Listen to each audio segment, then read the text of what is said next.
Vamos allá. Hoy toca comenzar el párrafo 3 del texto, el conocimiento de la realidad social. Y como seguimos el método que hemos planteado desde el principio, recordemos que siempre hacemos una introducción, una breve introducción al tema para que nos suene luego la lectura lo que estamos tratando de aprender. Luego lo leemos concienzudamente, lo mejor que podamos, y finalmente hacemos una recapitulación de todo lo aprendido. Así que hoy toca comenzar brevemente, todo lo brevemente que el tema lo permita, por este párrafo 3. Fernando, todo tuyo.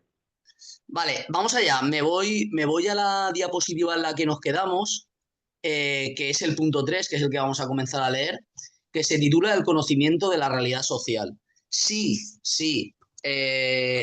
leemos los títulos de los apartados, como si fuera el índice, vemos que nos hemos encargado hasta ahora de analizar todas las dificultades que tenemos a la hora de conocer en general y de conocer la realidad social en particular.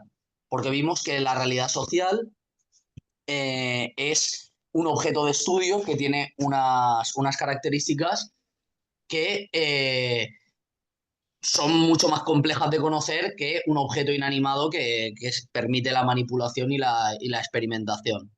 Pero ahora vamos a empezar ya a hablar en positivo, ¿no? Está muy bien todos estos obstáculos que hemos tenido, pero ¿cómo podemos conocer esa realidad social? ¿Os acordáis que en los apartados anteriores estuvimos diciendo que ese primer contacto que tenemos con la realidad es algo intuitivo, es algo práctico, es algo, vamos a decir, que espontáneo, entre comillas? Esta forma inmediata de entrar en contacto con la realidad, por muy concreta que nos parezca, porque la podemos manipular con las manos, ¿sí? Y porque son objetos y son relaciones que vemos que a nuestra mente se nos presentan como si fueran algo muy obvio y fueran algo muy banal, de fácil comprensión, realmente no tienen ningún tipo de valor cognoscitivo, no nos explican realmente qué está sucediendo, a pesar de que nosotros nos movamos en esos ambientes con una eficiencia práctica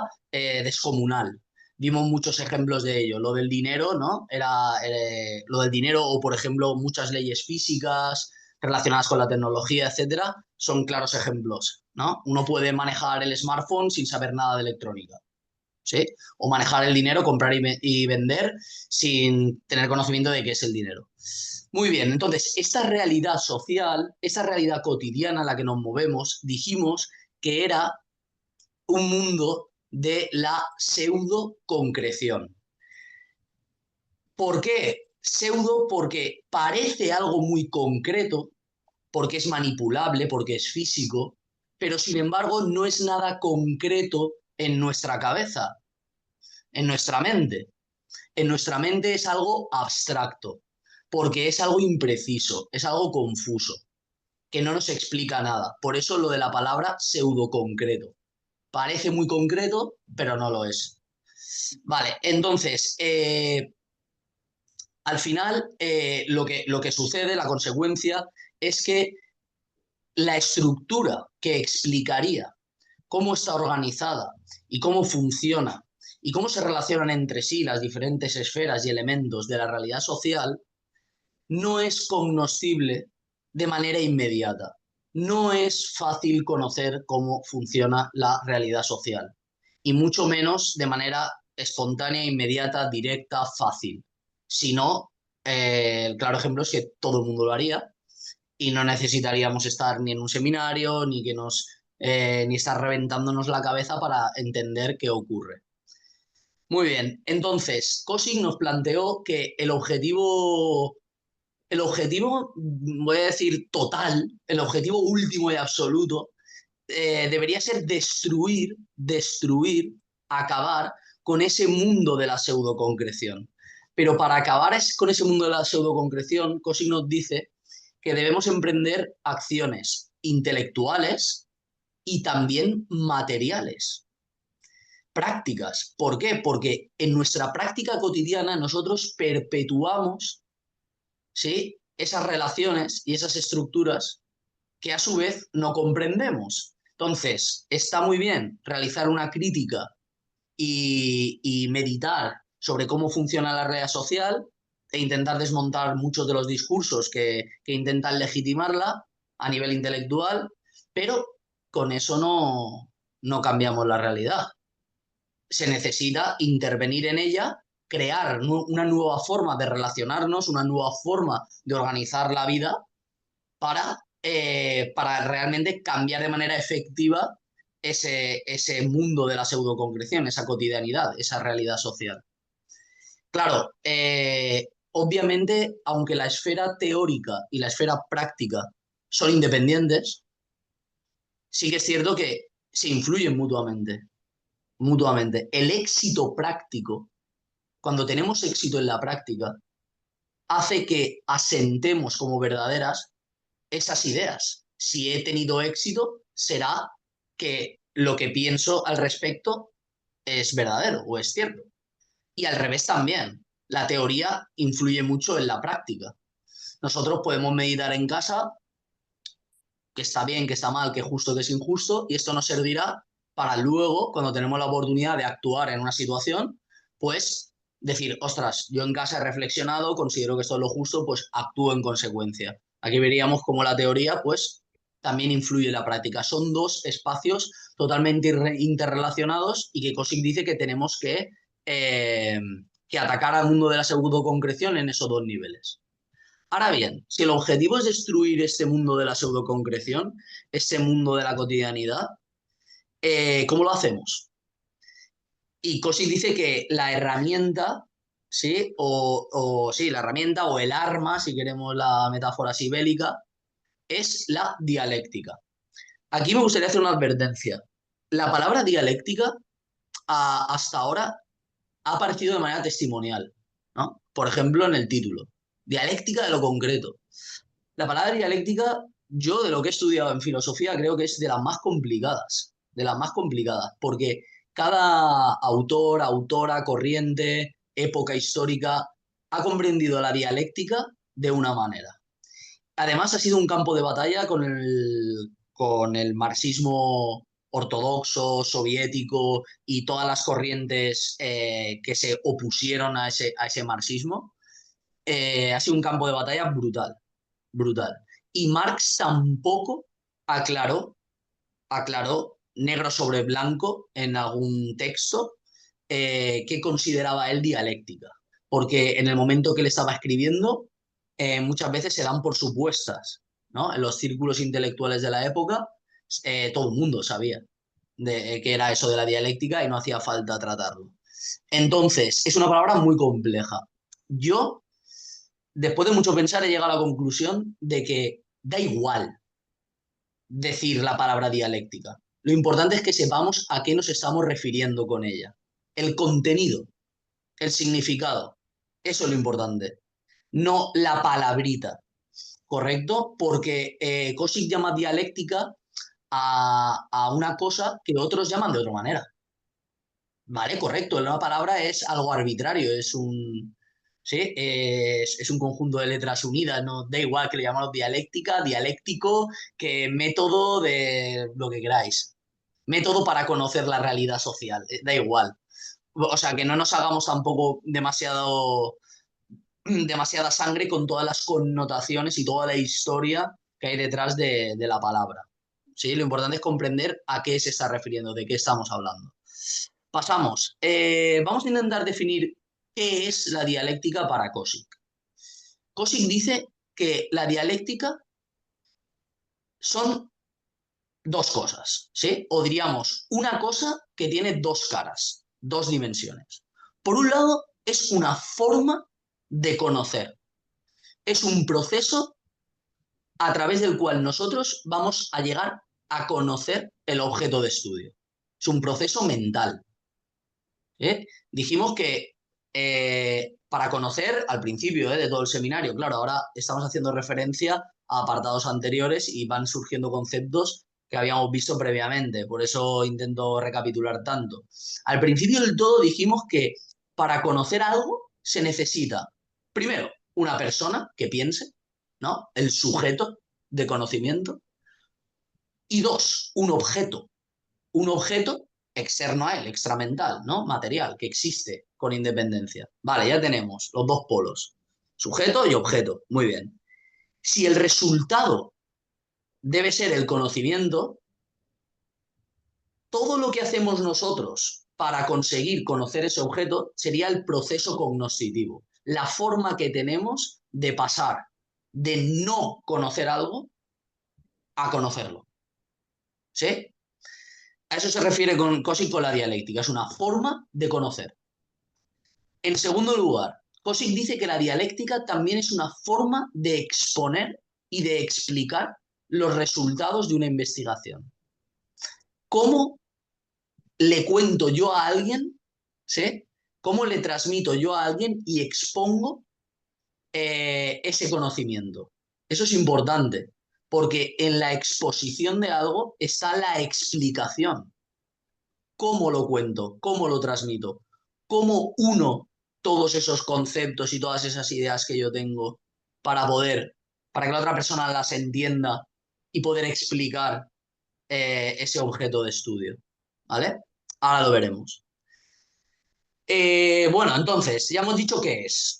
Que más o menos es una cosa, pero que tiene como dos caras. Por un lado es una forma de conocer y por otra forma es una forma de exponer y explicar. ¿Pero en qué consiste? ¿En qué consiste? Consiste en reproducir, por cierto, mucho mejor, ¿verdad? Sí, Reproducir, acordaos que la palabra reproducir es producir otra vez, ¿no? El prefijo re es otra vez. Pues volver a producir, esta vez en la mente, ¿no? De manera teórica, de manera intelectual, de manera mental, todo esto son sinónimos, ¿correcto? Utilizad el que preferáis. Mediante teorías y mediante conceptos, la estructura y los elementos, las relaciones, la lógica de ese objeto. Nosotros, por utilizar, no sé si es una metáfora demasiado correcta, sino que me corrija alguien, vamos a crear una maqueta, un modelo de ese objeto en nuestra cabeza. ¿Sí? Y en nuestra cabeza vamos a través de esos conceptos y teorías, intentar crear un modelo que nos explique cómo funciona. Cómo funciona. El objetivo de este proceso de reproducir en la mente con conceptos, con teorías, oye, cómo funciona el objeto que tengo delante, en este caso la realidad social, qué estructura tiene, cómo se relacionan las diferentes partes. El objetivo es crear ese modelo que nos va a hacer comprender de una nueva forma aquello que al principio no entendíamos. Perfecto. Vale, aquí he utilizado yo la duplicidad esta con Marx, ¿os acordáis? Que Cauchy llama totalidad concreta a ese modelo que tiene un valor explicativo, a ese modelo que nos muestra realmente esa estructura y esas conexiones y esa lógica que tiene la realidad social. Lo que Marx llamaba concreto de pensamiento, Cauchy lo llama totalidad concreta. Entonces, el objetivo del proceso dialéctico es crear un modelo que Cauchy llama totalidad concreta. Un modelo donde todos los elementos y todas las partes que componen un objeto de estudio, en este caso la realidad social, se conecten entre ellas y nos expliquen cómo funciona y por qué la comprendemos de esa manera y se nos manifiesta de esa manera. ¿Sí? Eh, Ese es el proceso que nosotros explicamos en la primera diapositiva, que era esta. ¿Os acordáis? Este es el proceso de conocimiento, según Cauchy y según Marx. Este es el proceso a través del cual una persona pasa de tener el contacto con un objeto a transitar por todo este camino, por todos estos pasos, que ocurren, por cierto, en el ámbito de la mente, ¿sí? Para dar como resultado un nuevo modelo que poder confrontar con la realidad de nuevo. Y obviamente este modelo nos enseñará cosas que el modelo anterior no nos enseñaba. ¿Sí? Vale. Entonces, para Cosic, seguimos adelante, ¿eh? Para Cosic este proceso ya os he dicho que tiene una parte teórica, pero él nos dice que el proceso a través del cual conocemos las cosas no es meramente contemplativo, sino que es activo y es práctico. ¿Por qué dice esto Cosic? ¿Por qué dice que el conocimiento es algo práctico, es algo activo? Lo dice porque para él, para poder conocer la realidad, tenemos que reproducirla en nuestra mente. Y reproducir de nuevo, crear una teoría o crear un modelo para comprender la realidad, al final es una práctica teórica. Y es algo también práctico. Nosotros manipulamos la realidad, la pensamos, la interpretamos. Es algo que tenemos entre las manos y que tenemos en la cabeza. Y que estamos todo el tiempo tanto manipulándola en la práctica como interpretándola y creándola y dándole sentido en la mente. Por tanto, el ser humano, sí, también lo vimos con el concepto de praxis, crea la realidad social y también la interpreta. Son dos partes. El proceso cognoscitivo, el proceso a través del cual conocemos, tiene esos dos vectores. Es activo, es práctico y es intelectual también. Por tanto, esa distinción a veces entre teoría y práctica aquí en Cosic se difumina. Entonces, aquí he copiado una cita que dice: la destrucción de la pseudoconcreción es el proceso de creación de la realidad concreta y la visión de la realidad en su concreción. ¿Vale? Y yo aquí me gustaría analizar esta cita de una línea escasa. Él dice: el objetivo es destruir ese mundo de la pseudoconcreción, ese mundo que nos oculta su verdadero funcionamiento. ¿Sí? Y él dice: ¿cómo? Pues es un proceso de creación de la realidad concreta. Es decir, es un proceso práctico, ¿sí? Con el que producimos nuestro mundo, con el que actuamos sobre el mundo. Yo puedo pensar mucho. Y yo, uy, el capital me lo sé de pe a pa, pero luego salgo a la calle y hago lo mismo que todos. Y voy a Mercadona y compro en Mercadona. Y hago los mismos trámites y lo mismo. Y actúo como uno más. La realidad se queda, se queda inmutable, no ha cambiado nada el mundo. Una cosa es pensar el mundo y otra cosa es transformarlo, ¿cierto? Famosísima, archifamosísima, tesis 11 sobre Feuerbach de Marx. Esta la conocemos todos. La de los filósofos hasta ese momento se han dedicado a interpretar el mundo, ahora lo que toca es transformarlo. Entonces, primero, para destruir la pseudoconstrucción hay que intervenir en la realidad. Y por otro lado, es ver la visión de la realidad en su concreción. Es decir, reproducirla de nuevo, pero esta vez no a través de modelos deficientes, ¿no? De modelos confusos, imprecisos, incluso a veces engañosos, apologéticos, que son con los que nos bombardean constantemente, sino con un nuevo modelo que de verdad sea más explicativo y sea capaz de satisfacer todas esas contradicciones y todos esos fallos de otros modelos. ¿Correcto? Esta frase la leí y me llamó muchísimo la atención y dije: ostras, qué directa y cómo se ve en la frase, ¿no? Con ese es, que podríamos sustituir por un igual, eh, que esa destrucción de la pseudoconcreción tiene esas dos patas.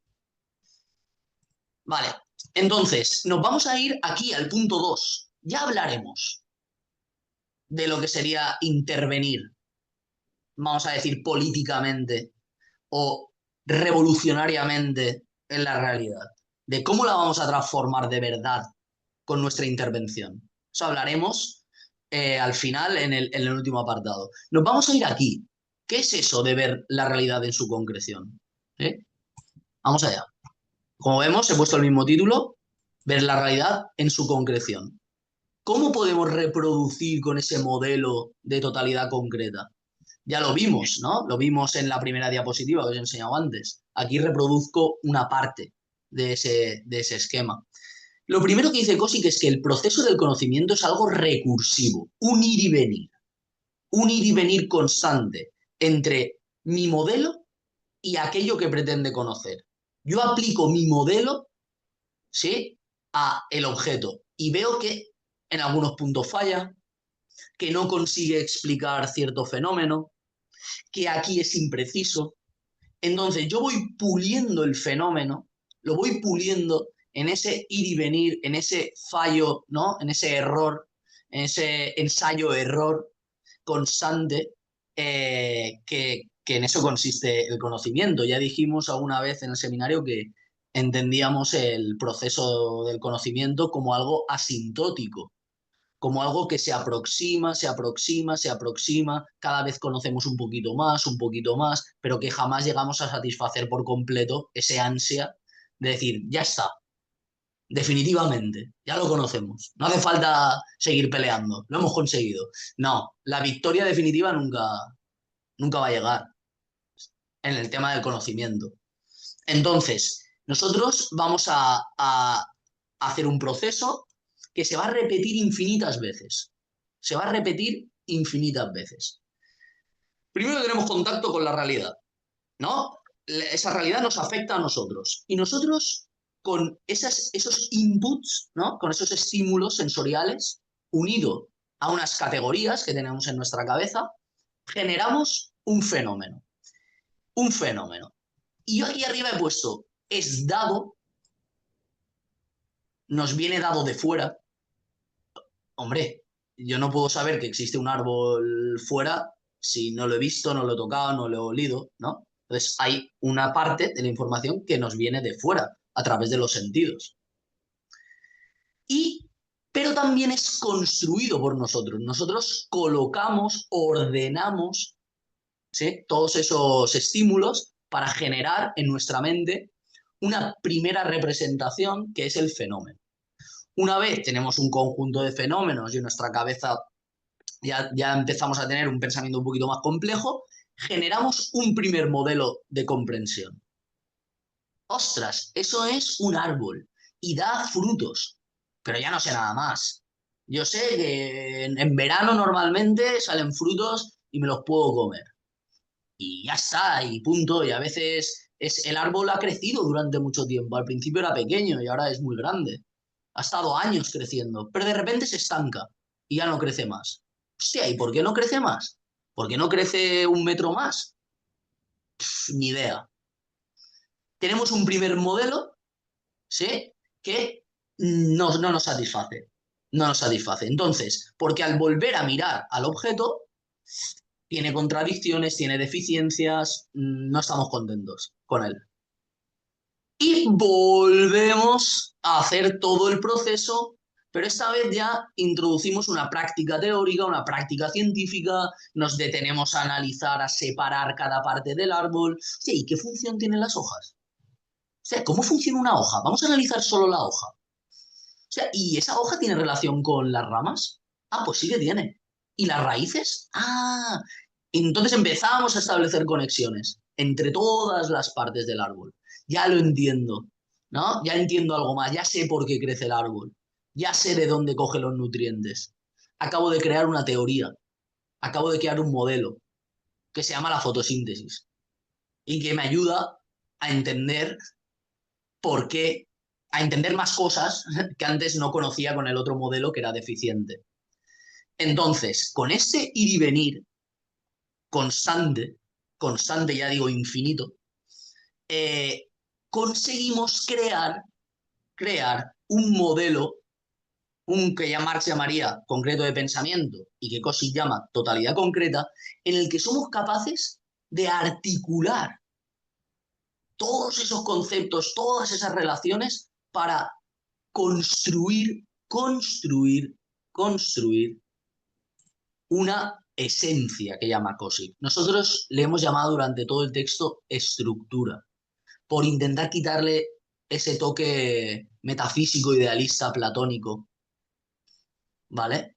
Porque al final una esencia es lo que define algo, lo que hace de ese objeto, perdonad por la redundancia, ese objeto y no otro, aquello que lo define, esa característica elemental, sin la cual dejaría de ser ese objeto. Entonces, nosotros creamos esa estructura. La realidad no te la da. Eso no es dado.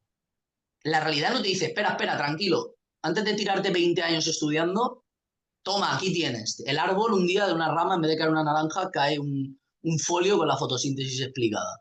Y no te preocupes, no. Solo tienes que descubrir tú, construirlo tú en tu mente con mucho esfuerzo y con siglos y siglos de tarea científica y teórica de la humanidad. Por eso es tan sangrante cuando hay gente que parece, lo voy a decir parece, decidir ser ignorante por voluntad, ¿no? Hoy en día nosotros nacemos a la espalda con un acervo cultural, técnico y con una información enorme, ¿no? Y ya no tenemos que subir la montaña hasta arriba. Hay gente que ha tenido vidas enteras contribuyendo, avanzando un poco más, dando una vuelta más al proceso, ¿no? A la rueda. Y nosotros no hace falta empezar de cero. Empezamos ya desde la historia de la ciencia y del conocimiento y del pensamiento humano. ¿Vale? Por eso que ese proceso del conocimiento no es algo individual, pero también es algo colectivo como sociedad. ¿Sí? Lo que a nosotros nos enseñan en el colegio o en los institutos es la historia del pensamiento humano, de todo lo que hemos avanzado para, para conocer nuestro mundo y a nosotros mismos. Entonces, ese proceso, ya os digo, es muy... es así, no puedo decir que tenga fin ni una victoria definitiva. Pero sobre todo que sepáis que Cosic lo que dice es que es algo recursivo, un ir y venir constante. Vale, entonces, como vemos aquí, esto es una metáfora que se utiliza mucho en filosofía, que dicen que la filosofía, el conocimiento es en espiral. Esta es una metáfora que es muy buena para Cosic, encaja muy bien, porque hay otros saberes, sobre todo las ciencias formales o incluso las ciencias naturales, que son acumulativos. ¿Sí? Son acumulativos. Ellos ya descubren una cosa y el siguiente no la pone en duda. ¿No? Simplemente comienza desde ahí. Sin embargo, el conocimiento en filosofía es recursivo, es en espiral. No hay nada definitivo. La filosofía avanza, sí, llega a conclusiones y desacredita o rechaza teorías y modelos que al final resultan ser deficientes, claro. La filosofía no es estéril tampoco, o eso creo yo. Pero vemos que es un ir y venir. Entonces, como al principio... Fernando, disculpa, Magdalena ha levantado la mano para hacer una pregunta. Magdalena, por favor. Es que me sabía mal interrumpir. No, no, no, Es sobre la frase esta anterior de Cosic, que sí, Esta, sí, el orden tiene alguna importancia, es decir, el que diga primero es el proceso de creación de la realidad concreta y la visión de la realidad. Lo digo porque yo lo diría al revés, ¿no? Primero por ver si lo he entendido, imagínate, me lo arrimo a mi ascua.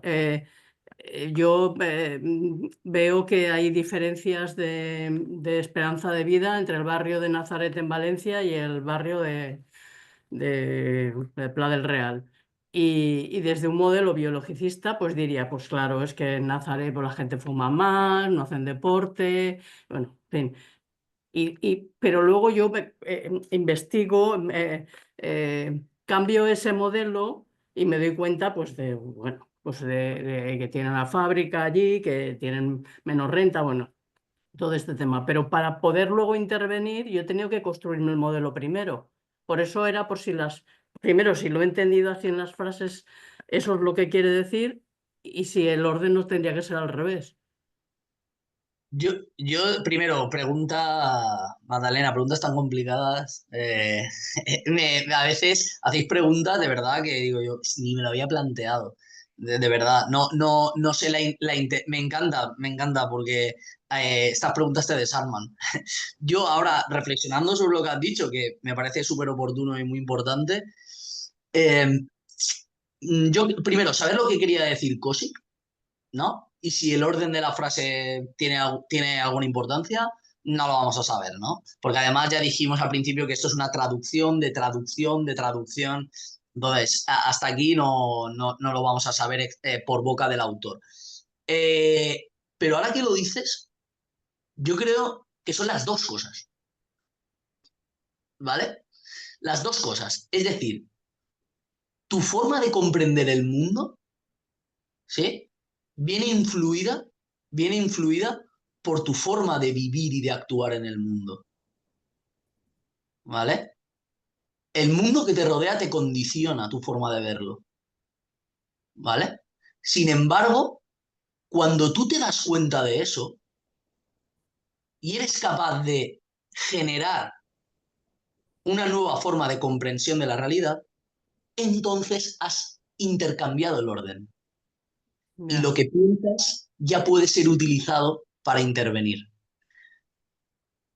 Uno no sabe que es esclavo si no siente las cadenas, ¿cierto? Entonces, tú primero tienes una forma de entender la realidad, ¿sí? Que viene condicionada por tu forma de actuar en el mundo. Pero cuando te das cuenta y eres capaz de revertir esa dirección, entonces ya eres capaz de decir, vale, tengo un nuevo modelo que me explica mejor qué está pasando y entonces ya puedo intervenir en la realidad con plena, vamos a decir, con plena conciencia o y con para más describir oportunidades, la pseudoconcreción, esa. correcto, y con más posibilidades de cambiar la realidad, vamos a decir, de manera operativa, práctica, fáctica. Correcto. Tú mira, por seguir tu ejemplo, cuando tú dices, ostras, para los compañeros que no sean de Valencia Bueno, y sí, compañeras que es sean de verdad. otro sitio, un barrio muy pobre, como es Nazaret, y un barrio muy rico, como es el Pla del Real. Y tú tienes un primer modelo, que es un modelo que culpa al individuo, ¿no? En Nazaret, pues la gente, pues lo que tú has dicho, se cuida menos, fuma, y en Pla del Real son gente de bien, ¿no? Gente que se cuida y tal. Pero tú ves que eso no. Y intentas darle una nueva vuelta de tuerca al asunto y te das cuenta de, ostras, juegas con la hipótesis de, ¿y si resulta que la renta, ¿no? y la pobreza es la que está causando ese deterioro en la salud, ¿no? O esa mortalidad o esa esperanza de vida menor en el barrio pobre? Y empiezas a analizar datos y te das cuenta de que ese nuevo modelo te satisface más, es más explicativo de lo que sucede.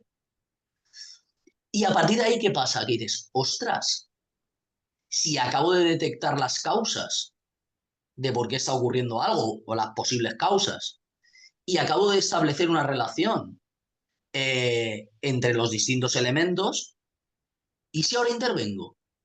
¿Y si voy a Nazaret y, por ejemplo, ponemos la renta básica en Nazaret? ¿Eso va a mejorar la esperanza de vida de Nazaret? Según tu modelo, sí, ¿no? Vamos a ponerlo en práctica. ¿Y si quitamos la fábrica? ¿Y si hacemos cursillos para que la gente deje de fumar? ¿No? O yo qué sé, cualquier cosa. Entonces, al final, aquí esto es, al principio, es la realidad la que vamos a decir, te impone o te influye o te condiciona en la forma de pensar. Pero cuando tú le das la vuelta, tu forma de pensar, tu forma de entender el mundo, también puede llevarte a cambiarlo en la práctica. Por eso que el orden, yo no sé si es relevante, porque creo que aquí lo que se está jugando es esa inversión. Y todo esto es una mera especulación mía. Aquí Que toreando la pregunta, ¿eh? Que no conste, se, no es nada no se lo meditado. podemos preguntar a Cosec, claro. Correcto, pero he podido meter la pata hasta el cuello. O sea, con esto. Si me permitís una breve intervención, eh, totalmente de acuerdo con el planteamiento de Fernando, pero yo añadiría un matiz a eso, y es que efectivamente puede haber, y de hecho hay, una interrelación entre la manipulación de la realidad y la manera en la que la pensamos, ¿no? Pero en todo caso hay una prelación histórica entre una cosa y la otra.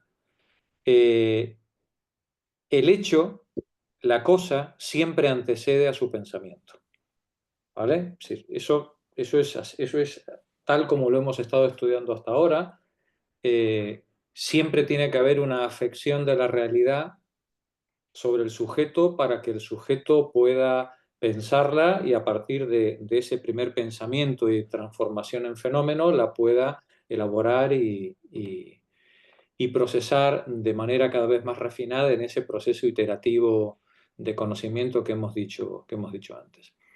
Eso, eso es así, ¿vale? Es decir, hay un orden lógico, pero ese orden lógico en la sociedad moderna, en la sociedad compleja, en un ser humano cualquiera, da igual que sea un aborigen del Kalahari a un científico, ese orden es como lo del huevo y la gallina, ¿no? Es decir, ¿qué es lo que ha venido primero? Bueno, están mutuamente intervenidos, por más de que desde un punto de vista lógico, ¿no? Tiene que haber algo antes que lo otro. Pero esa es una parte del problema. La otra parte, y yo creo que es a la que apunta Magdalena yo creo que Magdalena ha pegado el tiro en el blanco, pero sin terminar de ver el blanco, ¿no? Es el siguiente. La realidad no solamente es el lugar en el que ejercemos la práctica humana y por tanto es el lugar en el que pensamos, sino que la realidad también marca los límites de lo posible. Hay una gran diferencia entre necesidad lógica y necesidad natural. Esto es algo de lo que ya hablaremos más adelante, pero vamos a anticiparlo, Fernando, un momento, ¿vale? La causalidad natural no es lógica. La lógica es una cosa y la manera en la que se suceden los hechos en la experiencia es otra. Cuando nosotros decimos que un modelo de totalidad concreta busca la lógica del movimiento de los elementos de la realidad, no estamos diciendo que ese movimiento de los elementos deba ser así y necesariamente así. Estamos diciendo que se ha presentado de esa manera, porque en la realidad, en el mundo material, las cosas ocurren por un principio de causalidad, y ese principio de causalidad no es reducible a una cuestión lógica. El sol sale todas las mañanas porque sale, punto. ¿Vale? Y las piedras las sueltas en el aire y caen porque caen, punto. Pero podríamos imaginar infinidad de mundos en que las cosas no fueran así.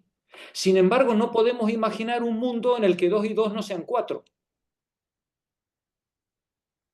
La necesidad lógica es para todos los mundos posibles. La necesidad natural no.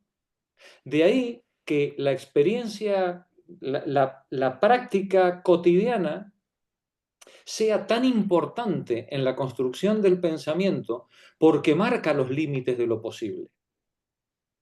Tú dices, ¿puedo imaginarme un mundo en el que no hubiera pobres y por tanto podría ser factible la hipótesis de que si elimino la pobreza, la esperanza de vida aumente pese al analfabetismo, por ejemplo, de la zona?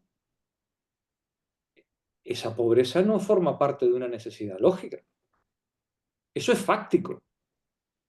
Y cuando yo intervengo en la realidad, yo puedo experimentar con la realidad y ponerla a prueba para estirar hasta dónde esa realidad se muestra como posible. En la medida en que la realidad es maleable, en la medida en la que yo puedo intervenir prácticamente sobre la realidad, puedo pensar otras realidades que puedo a su vez someter a prueba en mi pensamiento para volver a intervenir otra vez sobre la realidad. Entonces ya ves que cuando decimos el orden de la frase, ¿no? La destrucción de la pseudoconcreción es un proceso de creación de la realidad concreta y la mirada, la visión de la realidad en su concreción. Efectivamente, en el campo teórico normal hay una mutua interrelación e intercambio entre ambos aspectos, pero cuidado, la transformación de la realidad tiene un peso muy importante en todo esto. Si yo no transformo, si yo no tengo posibilidad de transformar la realidad, no voy a poder, no voy a poder pensar los límites de sus posibilidades. Va a estar mi pensamiento permanentemente amputado. Por eso ya veremos al final de este ejercicio que estamos haciendo, cuando lleguemos al final del texto, la enorme importancia teórica que tiene la praxis revolucionaria. Sin esa praxis, sin esa práctica, sin esa intervención física en el mundo, mi pensamiento es estéril y por tanto mi pensamiento no va a poder avanzar. Podré hacerme líos utópicos, pero para que mi pensamiento esté anclado a la realidad, mi pensamiento tiene que estar íntimamente atado a una práctica sobre el mundo, a una práctica transformadora, una práctica que me ponga todos los días ante los límites de lo real y que me muestre que otro mundo es posible y por tanto lo pueda pensar. Esa es mi opinión con respecto a esta frase. Y nada. Sí, sí, vamos, o sea, maestro. Porque al final hay una frase, creo, no sé si está en el texto, que dice algo así como, Nunca sabes si algo es posible hasta que lo intentas", ¿no? Hasta que lo pruebas. De hecho, ¿cuál es el rasgo más sangrante, ¿no? Más ideológico, más apologético de, por ejemplo, el discurso neoliberal o del discurso liberal a secas? Es ese ansia de hacer de la economía y de su modelo de sociedad y de ser humano algo científico, algo, como decía Jorge, de necesidad lógica, ¿no? De, claro, o sea, es que este sistema es el más natural, son argumentos biológicos, son argumentos matemáticos, claro, porque si sube la oferta tiene que bajar, ¿no? Y la demanda, claro, es una fórmula matemática. O sea, y la realidad funciona con una fórmula matemática. Y son argumentos biologicistas y positivistas que tratan de hacer de un objeto humano, de un objeto histórico, de un objeto social, un objeto comprensible con algoritmos y con una necesidad lógica, como decía Jorge, absoluta, como si el mundo no pudiera ser de otra manera. Y de ahí que haya gente que se revele, ¿no? Y diga, no, perdona, sí puede ser de otra manera. Por eso que cuando ponemos la palabra lógica, muy bien Jorge, no había caído en ello, nos referimos a, o al menos eso pienso yo, que es como la lógica del objeto significa de cómo se mueve, ¿no? Efectivamente. Mueve, cuál es su desarrollo, ¿no? ¿Cómo se van interrelacionando las piezas? ¿Sí? Pero somos nosotros, lo que decía Jorge, somos nosotros los que le colocamos a la realidad una racionalidad o una lógica. Pero en sí misma la realidad no es ni lógica ni racional. La realidad es, punto, ya está. Somos nosotros los que le aportamos esa estructura, ¿no? Exacto. Efectivamente. Muy bien. ¿Seguimos? ¿Sí? Vale, pues estamos aquí en esta diapositiva, que es simplemente el proceso este que os he dicho recursivo, de en espiral, de un ir y venir constante, de puliendo cada vez más el modelo, haciéndolo cada vez más perfecto o más explicativo. La palabra perfecto, perfección nunca va a llegar, ya hemos dicho, pero cada vez mejor. Entonces, al principio, ¿qué tenemos? Pues un primer modelo, ya ves, en este caso yo lo he hecho con figuras geométricas porque creo que es bastante ilustrativo. Un triángulo a secas, sin más, en 2 dimensiones, ¿no? Que es una representación inmediata, caótica, simplista, reduccionista, ¿eh? No, es que la gente es muy egoísta. Ya está. Te acabo de explicar la sociedad moderna, que la gente somos egoístas, acaba. O los problemas de este país, de los inmigrantes, ya está, se ha acabado. Hostia, no fastidies. Problemas complejísimos y tú los solventas vamos, enseguida, con un modelo absolutamente simplista y reduccionista. Vale, ¿qué pasa? Que nosotros ya vamos ascendiendo con la práctica teórica, la práctica científica, ya tenemos un segundo modelo, ya 3 dimensiones, un tercer modelo, un cuarto modelo, un quinto modelo, un sexto modelo, séptimo. Cada vez, aquí yo he puesto una leyenda de las figuras geométricas. ¿Qué son los vértices? Serían los conceptos del modelo. ¿Qué son las aristas? Las conexiones o las relaciones, ¿no? Cuantas más vértices tiene, cuantas más aristas tiene, significa que la red conceptual, la articulación, como si fuera un mecanismo de un reloj, ¿no? La articulación conceptual es mucho más compleja, como ocurre con las figuras geométricas, ¿no? Esto es una analogía, sin más.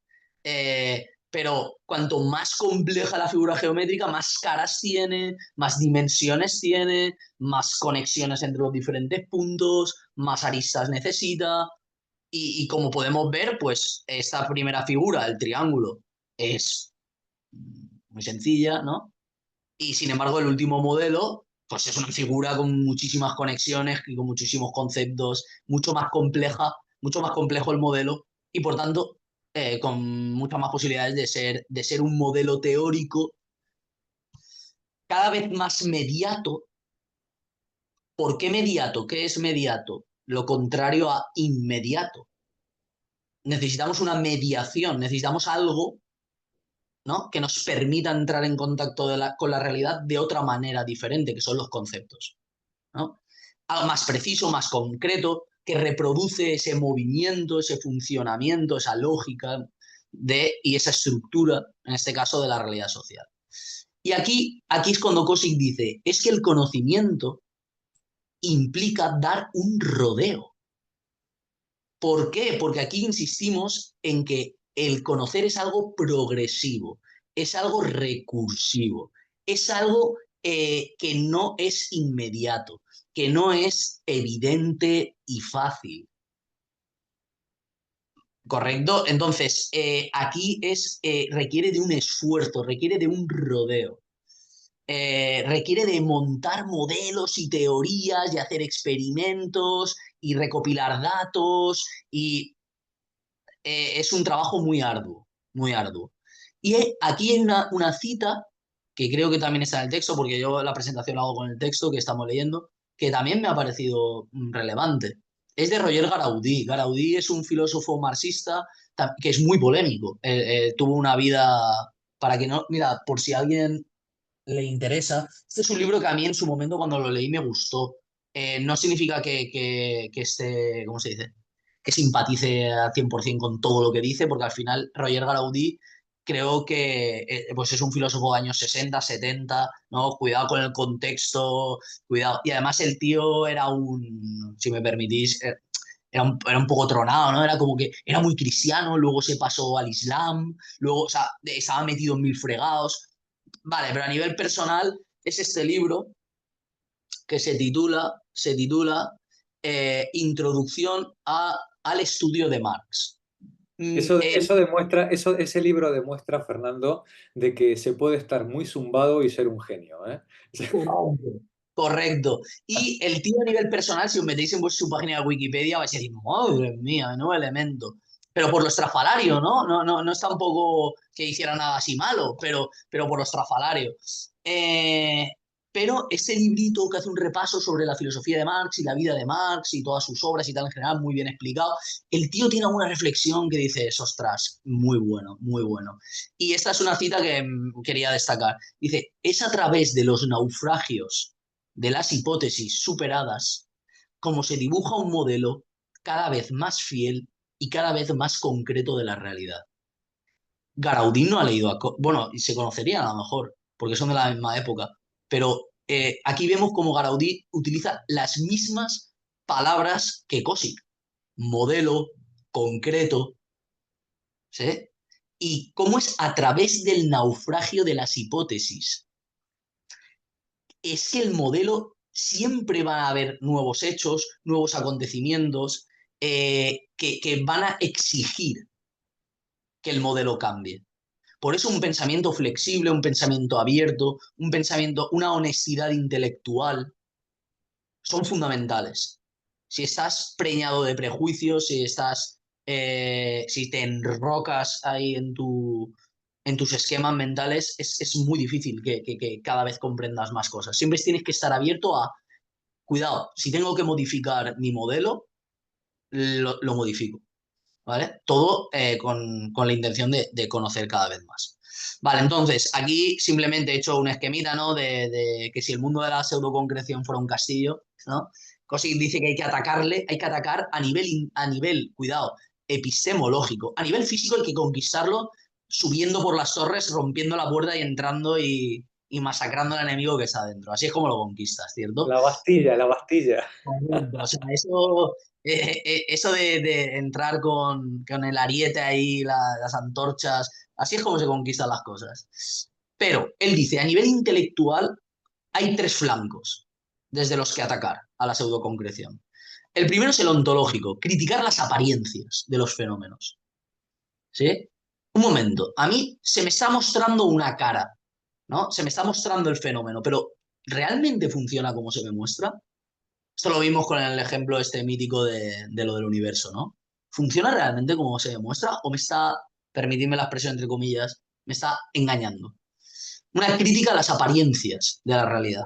La siguiente sería una crítica a los modelos heredados y a los modelos impuestos socialmente, ¿no? Tenemos que crear un modelo de totalidad concreta, no contentarnos con estos modelos imprecisos y defectuosos. Y por último, una crítica a la antropológica, a la praxis humana, a la práctica cotidiana de los seres humanos, ¿no? Hay que replantearse lo que creo que estuvimos hablando en la última sesión, que hace mucho tiempo, de una nueva forma de relacionarnos, de comportarnos, de actuar en el mundo. ¿Vale? Vale, entonces, aquí yo he puesto también cuáles son esas implicaciones que puede llevar ¿qué pasa? ¿Qué pasa si soy capaz de conseguir el objetivo y destruir el mundo de la pseudoconcreción? ¿Qué pasa si soy capaz a nivel intelectual? Que acordaos, aún no hemos entrado en el tema de vamos a saltar la Bastilla, o como ha dicho Jorge antes, vamos a ponernos manos a la obra, hacer una praxis revolucionaria. A nivel intelectual, ¿qué pasa si consigo destruir el mundo de la pseudoconcreción? Pues que vas a tener una visión de la realidad mucho más precisa, mucho más explicativa, vas a ser capaz de trascender la apariencia de los fenómenos, vas a ser capaz de ir más allá de, no, perdona, esto que me estás diciendo, ¿no? Y estas primeras representaciones ideológicas de la realidad, ya no me las creo. Ya soy capaz de ver un poquito más allá de las apariencias, un poquito más allá de lo que se me muestra. Además, voy a ser capaz de acceder a una estructura, a un modelo, a una lógica, a unas conexiones mucho más explicativas. ¿Sí? Ah, ya lo entiendo, ya lo entiendo. Es que resulta que la empleada que se ha quedado 2 horas más hoy haciendo horas extra, que no le van a pagar, por cierto, esas 2 horas extra, no lo ha hecho porque quería. Lo ha hecho porque tiene una familia, le han subido el alquiler y hay un ejército industrial de reserva, como decía Marx, ¿no? Hay muchísima gente en el paro capaz de hacer ese trabajo por menos dinero. Y ante la necesidad se ve obligada a permitir que su patrón, su jefe, le haga trabajar 2 horas más. Ah, es que las apariencias parecían que ella estaba encantada, ¿no? Como ha dicho que sí, ¿no? O como otra gente dice, podía haber dicho que no. Claro, se va al paro, se queda sin trabajo y ya veremos cómo comen los hijos y cómo pagan el alquiler. Claro que sí, ¿no? Entonces tú ahí eres capaz de ver un poquito más allá de lo que en un principio se nos cuenta o en un principio se nos muestra. Y a partir de ahí, ya te digo, tenemos un modelo rico en determinaciones que nos explica todo mucho mejor. Vamos a poner un ejemplo. Ya, esto parece que le tenga manía yo al señor este, que no sé quién es. Parece que Eh, le tenga manía. se Nada, nada que... parece, se parece al fiscal Pallín, ¿no? Se parece, ¿no? Se Sí. parece. Pallín igual es más alto. Eh, pero el caso, vamos a poner el ejemplo, ¿no? Porque al final todo esto tan teórico, en los ejemplos, yo a mis alumnas y mis alumnos les meto una caña con eso tremenda, porque les digo, los ejemplos sirven para ilustrar, no para explicar. O sea, primero la explicación y luego si acaso, oye, esto, mirad esto, aquí ocurre. La función social del capitalista. En la primera apariencia y el primer modelo, lo que yo recibo y lo que yo comprendo en un primer momento es un modelo que ensalza la figura del capitalista y del empresario. De hecho, son héroes. Tú lees la prensa, son verdaderos héroes. Héroes, espera, y mártires a la vez. Increíble. Por ejemplo, antes se escuchaba en la radio que las eléctricas, que habían salido los resultados de las eléctricas, las empresas eléctricas, que habían aumentado un 100% sus beneficios. Y decían, ¿qué negocio aumenta en un año el 100% de los beneficios? Pues se quejaban. Decían, es que el impuesto ese a las eléctricas que quitaron hace poco en el Congreso, decían, hombre, es que es una injusticia. ¿Sí? O sea, son héroes y a la vez mártires. Y se genera aquí una imagen y un modelo de comprensión que ensalza esa figura. Ahora bien, ¿qué pasa si nosotros intentamos encontrar esa estructura, esa lógica, algo que nos dé un modelo mejor, un modelo teórico más complejo, más preciso, que sea capaz de explicarnos las contradicciones y las deficiencias? Por ejemplo, la teoría del valor, ¿sí? El libro 1 del Capital, con la teoría del valor trabajo y conceptos como el de plusvalor o acumulación de capital o tasa de plusvalor o plusvalor relativo. Son complejos, son conceptos, perdón, pueden parecer complejos, pueden parecer de difícil comprensión. A los que no estéis familiarizados con ello, no hayáis leído el Capital, pero una vez entendidos, los ves allá donde mires, ¿eh? O sea, están en tu día a día, constantemente. Y repito, no ves la realidad de nuevo nunca más como la veías antes. No hay vuelta atrás. Si uno comprende la teoría del valor y el plusvalor y cómo los capitalistas explotan a los trabajadores eh, en beneficio propio, a partir de ese momento, este modelo, ¿no? Tiene unas consecuencias. Y es que la realidad ya no se nos muestra como antes. Y lo que antes veía de una manera, a la veo de otra. ¿Sí? En este caso, en el caso del capitalista, la función social del capitalista ya no lo vemos como un héroe, como una referencia social. Lo vemos como un explotador. ¿Sí? Que se enriquece a costa del trabajo ajeno. ¿Sí? Que expropia a los trabajadores del resultado de su trabajo.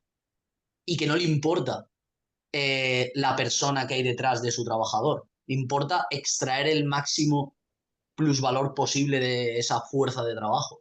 Se aprovecha de que esa persona no tiene nada que vender salvo su fuerza de trabajo. Y aquí vemos esa consecuencia, ¿no? De cuidado, ¿eh? Cuidado porque la implicación de la destrucción del mundo de la pseudoconcreción ha levantado la mano alguien. Mar ¿Ah? Sanchís. Tiene luego consecuencias. Es que yo me planteo, cuando tú intentas hacer crítica sobre un hecho cualquiera, es muy fácil hacer una crítica sobre valores o sobre cuestiones de una forma errónea. Vamos a ver, para lo que para mí es erróneo. Por ejemplo, no me creo que un nazi no haga una crítica de la realidad con unas premisas erróneas en mi punto de vista, pero con unas premisas y llega a unas conclusiones y haya desmenuzado el problema. El criticar simplemente no es un hecho que nos vaya a llevar a una realidad concreta virtuosa. No sé si me explico. Yo creo que sí, te explica muy bien. Que tú dices que criticar por criticar no vas a ningún sitio, ¿no? No, criticar en cuanto a analizar, hacer un análisis. El que tú hagas un análisis no es algo objetivamente bueno, es que no sé cómo explicarlo. Tienes que decir que Todo luego, el bueno, proceso este de análisis para llegar a la concreción de lo que vamos a llamar realidad, esa realidad tampoco es tan real como pretendemos teóricamente. No sé. a ver Yo si... creo que hay muchas realidades que no concuerdan con la realidad porque esa realidad para mí creo que no existe. Esa es la realidad que yo asumo como cierta y buena para mí. No, en ciertos casos, mm, yo que sé, un terraplanista puede ser bien motivado, aunque los demás no lo veamos. Es un poco difícil pensar que la realidad es algo, o la concreción de la realidad es algo realmente unívoco, No es un sí, creo, o voy a intentar a ver si te he comprendido correctamente. Eh, Al final esto es una batalla, una contraposición, una balanza entre maneras de explicar la realidad. ¿Sí? Es una balanza. ¿Qué pesa más? no son las explicaciones solo. En el castillo que tú veías, Para nada. como Sí. ejemplo, tanto las formas que tiene el castillo, yo lo puedo ver que en realidad es una sola unión de tres formas concretas, o pueden ser tres torres, o pueden ser una cuarta torre que yo no puedo ver, y eso tú puedes llegar a una realidad y yo voy a llegar a otra realidad. Si yo parto de que es necesario en la construcción de eso que haya una cuarta parte que cierre esas tres torres. Porque es que me parece simplista, con perdón de los filósofos, simplista el decir que vamos a llegar en lo concreto a una concreción que es una realidad. No, ¿Te refieres aquí, perdón, te refieres, Mar, a que lo difícil va a ser que esto sea compartido? Que sea compartido, sino que la aseveración de que eso es lo concreto, eso es la realidad, me parece no, cuando hablamos de concreto, cosa. no estamos hablando de lo que hay fuera. ¿Vale? Es cuando hablamos de concreto, hablamos de que la forma que tenemos de comprenderlo es más completa, es más explicativa, ¿sí? No es simplista, no es la mejor, no es perfecta, para nada, pero es mucho más elaborada y es mucho más explicativa. Ejemplo, tú acabas de decir, es que un terraplanista, oye, ¿no? Tiene su forma de ver, de entender el universo, ¿cierto? Eh, Correcto. Vamos a contraponer el modelo terraplanista contra el modelo de que la Tierra es redonda. A ver qué modelo es capaz de explicar mejor los fenómenos de la Tierra y los fenómenos celestes que podemos observar desde la Tierra. Vamos a recopilar datos. y los ponemos en una balanza. Y entonces veremos que las pruebas, los hechos, las explicaciones que aporta el modelo de que la Tierra es redonda pesan muchísimo más, son muchísimo más explicativos, ¿eh? que los modelos de que la Tierra es plana, que hay muchas cosas que no sabe explicar. Y hay muchas contradicciones. Y, oye, ¿y si la Tierra es plana, entonces por qué ocurre esto? Y si la Tierra es plana, ¿por qué si yo voy andando nunca me caigo por un precipicio? Pero, Entonces, esos modelos, estamos hablando ahora bien, que el terraplanista luego diga, se quede en su sitio y diga R que R, el modelo terraplanista hasta el final, me da igual lo que me digas, ¿no? Es mi forma de ver el mundo. Ah, correcto. Ah, pues vale. Si tú te quieres quedar con una forma de entender el mundo que te están diciendo o te están demostrando, ya no diciendo, que todo indica que a lo mejor estás equivocado y tú te quieres mantener ahí, ahí entramos en unos mecanismos psicológicos que también comentamos, por cierto, como lo que comenté yo de Leo Festinger, de, reducción de disonancia cognitiva. de disonancia cognitiva y eso, y entonces aquí ya tenemos que hablar con Pepa. Pero en principio aquí lo que estamos diciendo es que si queremos comprender lo que sucede, hay que estar siempre intentando mejorar nuestra forma de comprender la realidad. Perdón un Y momento, Fernando, pero es que yo, por lo que dice Mar, que a lo mejor no es lo que dice ella, y ahora es lo que digo yo, o lo que yo interpreto, lo que sí que creo es que cuando tú has puesto, por ejemplo, a dialogar el modelo terraplanista con el otro, ¿no? Y desde el punto de vista a lo mejor de la ciencia y de la razón y de la inteligencia, si quieres, está clara la potencia de un modelo sobre el otro, ¿no? Y yo creo que la tenemos todos clara. Es verdad que esa potencia de mayor explicación de un modelo sobre otro también solo lo es para el grupo que no es terraplanista. Para ese otro grupo terraplanista, su modelo tiene mayor potencia explicativa. sí, O así claro, lo creen, o así lo Aunque, creen, o así lo piensan. son estancos los Claro. dos grupos, ¿no? Y Es como eso sí que es un poco, bueno, a mí es donde ahí me entra un poco la desesperanza, ¿no?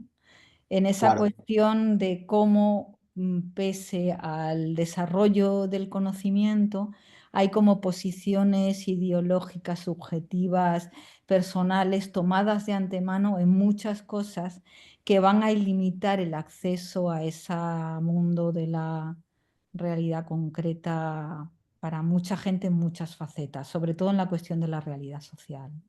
Pero bueno, Y ahora, esto es mi punto de desánimo, lo siento, lo comparto. claro, hombre, el tuyo es el de todos. Ujú. Ahora le doy la palabra a Henry, que ha levantado la mano. Perdón, que Eh, yo hablo sin levantarla. no, bueno, y yo estoy aquí hablando todo el rato.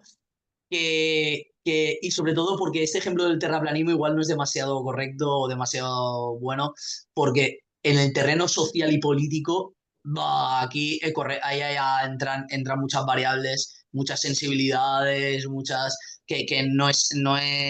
En el terreno de la ciencia casi, que también hay discusiones, ¿eh? Pero es más fácil, ¿no? De dirimir qué modelo es mejor, y de convencer al otro porque estamos en un espacio, pero en el terreno político sí que es cierto que la contraposición de modelos, pero por ejemplo, cuando leamos El Capital lo vamos a ver. Vamos a ver cómo Marx dice, a ver, un momento. Marx dice, a mí me están contando que esto funciona así.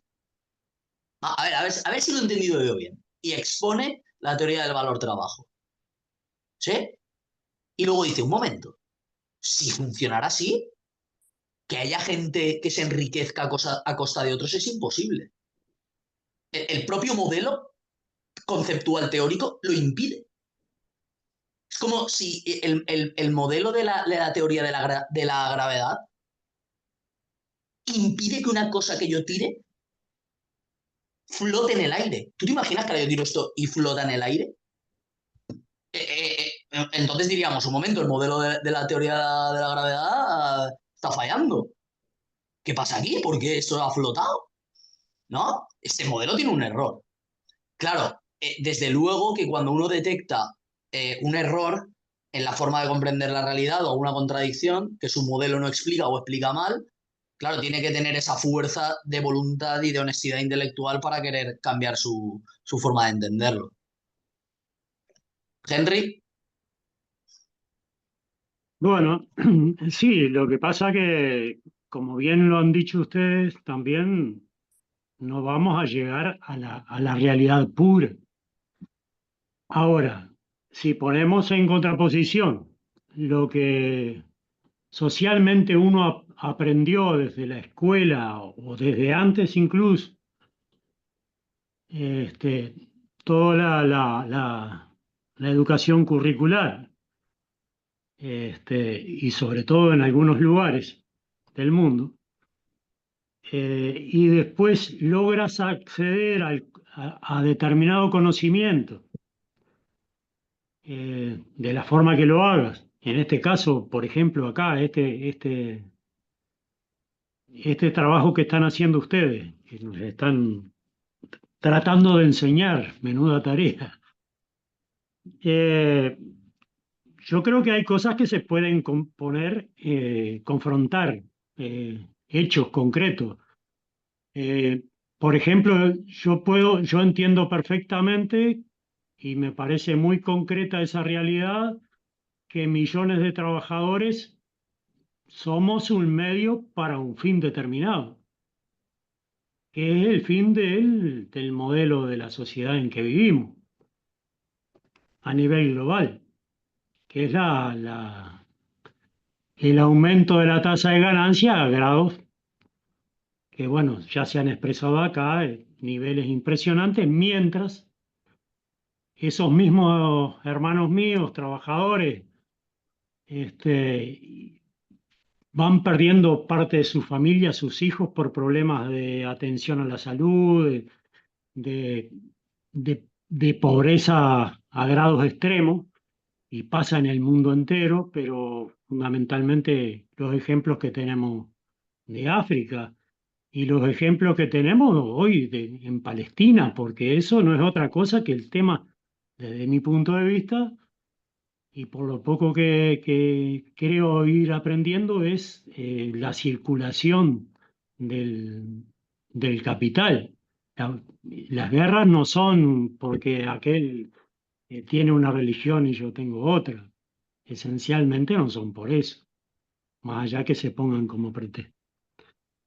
Este, y bueno, yo creo que está muy claro que hay unos que acumulan riquezas que no se pueden ni medir quizás para uno, y hay otros que tienen que ver cómo hacer para sobrevivir hasta fin de mes y están trabajando. Es decir, o la pretensión que podríamos tener quienes generamos el excedente de administrarlo nosotros, o que lo administren gente de nuestra comunidad, de nuestra confianza.